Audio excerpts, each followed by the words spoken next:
আপনি জাস্ট ব্যাংকে যাওয়ার পরে কার্ড থেকে এটিএম বুথে গিয়ে জাস্ট টাকা উঠান। আপনি কিন্তু চাইলে যে ইসলাম ব্যাংকটি আছে, যে মোবাইল নাম্বার থেকে ক্রিয়েট করছেন, আপনি জাস্ট মোবাইলের ভিতরে সেলফিন অ্যাপ নামিয়ে কিন্তু আপনি বিকাশ নগদে কোনো প্রকার টাকা পয়সা ফি ছাড়া আপনি কিন্তু এটা লেনদেন করতে পারবেন। তো আপনি সর্বপ্রথমত সেলফিনে লগ ইন করে নেবেন, আপনার নাম্বার এবং যেই পাসওয়ার্ড আছে সেটা দিয়ে জাস্ট লগ ইন করে নেবেন। আমি জাস্ট লগ ইন করে নিতেছি। তো এরপর জাস্ট লগ ইন অপশনের উপর একটা ক্লিক করে দেব। এরপরে আপনি আসার পরে জাস্ট দেখতে পারবেন যে ফান্ড ট্রান্সফার, অবশ্যই ফান্ড ট্রান্সফার উপর একটা ক্লিক করে দিবেন। এরপরে আপনি এই জায়গা থেকে এম ক্যাশ কি ইসলাম ব্যাংকের মোবাইল ব্যাংকিং বিকাশের মতো এই জায়গাতে টাকা ট্রান্সফার করতে পারবেন। আদার ব্যাংকে কিন্তু টাকা ট্রান্সফার করতে পারবেন, মানে অন্যান্য ব্যাংকে। এবং আপনি কিন্তু বিকাশে এবং নগদে কিন্তু টাকা ট্রান্সফার করতে পারবেন। নগদে টাকা ট্রান্সফার করতে হলে জাস্ট নগদে এই জায়গাতে নাম্বার দেবেন, যেই নাম্বারে টাকা ট্রান্সফার করবেন।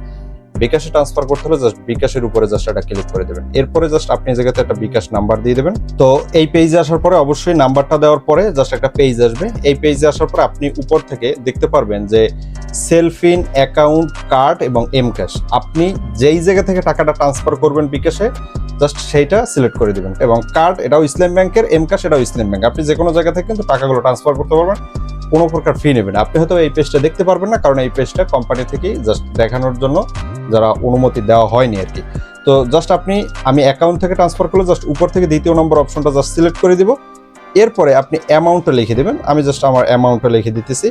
এরপরে আপনি জাস্ট আপনার যে পিন আছে অবশ্যই এই পিনটা দিয়ে দেবেন। আর মাস্ট বি উপরে একটা নোট লেখার কথা বলতেছে, আপনি কি পারপাসে তাকে টাকাটা পাঠাইছেন, আপনি তাকে কি ঈদ বোনাস পাঠাইছেন নাকি গিফট করছেন না কি কিভাবে কি, এটা জাস্ট লিখে দিতে হবে। অথবা যে কোনো একটা সংখ্যা দিয়ে জাস্ট এই ঘরটা পূরণ করে দিতে হবে। আমি জাস্ট অন দিলাম।